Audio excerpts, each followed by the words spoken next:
মধ্যে অনেকে আছে যারা মাদকের সাথে জড়িত এবং মাদকে যারা খায় এবং বিক্রি করে তার সাথে জড়িত আমাদের সাথে আছে এবং তাদেরকেও সাবধান করে বলতে চাই যে পরিত্যাগ করেন এই সমস্ত অভ্যাস পরিত্যাগ না করলে এবং আমরা যদি সমাজকে গড়ে তুলতে না পারি, আমরা যদি ভবিষ্যৎ নাগরিকদের গড়ে তুলতে না পারি, দেশটা ধ্বংসের চূড়ান্ত পর্যায়ে চলে যাবে।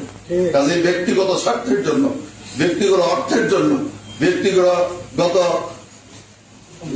স্বার্থ সিদ্ধির জন্য আমাদের তাদেরকে প্রশ্রয় দিতে হবে না। আমরা অনেকে ইউনিয়ন কাউন্সিল বিভিন্ন জায়গায় নির্বাচন করবো, কাজে নির্বাচন আমরা যে কি মনে করি যে এদের সাহায্য আমাদের দরকার, তাই না?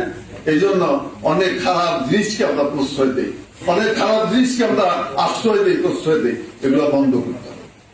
সমাজের নেতৃত্ব দিবেন আর খারাপ জিনিসের সাথে সম্পর্ক রাখবেন, আমরা রাখবো, এটা কিন্তু হবে না, হয়। কাজেই এগুলো বন্ধ করতে হবে। সমস্ত প্রকার দুর্নীতি, অন্যায়, অত্যাচার, জুলুম এবং মাদক এবং চাঁদাবাজ থেকে আমাদের দূরে থাকতে হবে। সালিশের নামে আমরা অর্থ উপার্জন করবো, এগুলো বন্ধ করতে হবে। এই সমস্ত যদি বন্ধ না করতে পারি তাহলে কিন্তু এই সমাজ ভালো হবে না।